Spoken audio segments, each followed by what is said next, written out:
อัปเดตฝนฟ้าอากาศภาคอีสานมื้อนี้12มีนาคม2569ค่ะไปรับชมรับฟังกันเลยสำหรับมื้อนี้ภาคอีสานจะมีพายุฤดูร้อนเกิดขึ้นโดยจะมีลักษณะของพายุฝนฟ้าคะนองลมกระโชกแรงและกะลูกเห็บตกบางแห่งบางพื้นที่รวมทางอาจจะมีฟ้าผ่าเกิดขึ้นได้จ้ะพี่น้องกะให้ระมัดระวังเฮามาเบิ่งเรดาร์ฝนดาร์ที่1กันเลยเรดาร์ที่1ตรวจพบกลุ่มฝนอ่อนถึงปานกลางปกคลุมพื้นที่อำเภอหน้าว่างหน้ากลางเมืองหนองบัวลำพู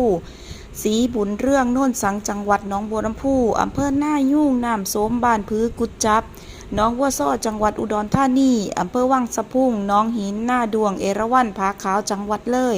อำเภอคอนสารเกษตรสมบูรณ์จังหวัดชัยภูมิอำเภอผู้พามาน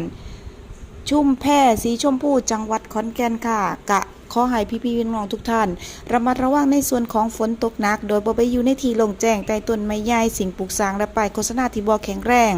เกษตรกรกะควรเตรียมตัวป้องกันและระวังความเสียหายที่จะเกิดกับผลผลิตทางการเกษตรของท่านและการสัตว์เลี้ยงของท่านไว้นำจากในส่วนของที่มีไม้ผลเนาะก็หาอีหยังคำยืนไว้เนื่องจากอาจจะมีร่มแรงจ้ะพี่น้องสำหรับคลิปนี้แอดมินลาไปแล้วพบกันใหม่คลิปหน้าสวัสดีค่ะ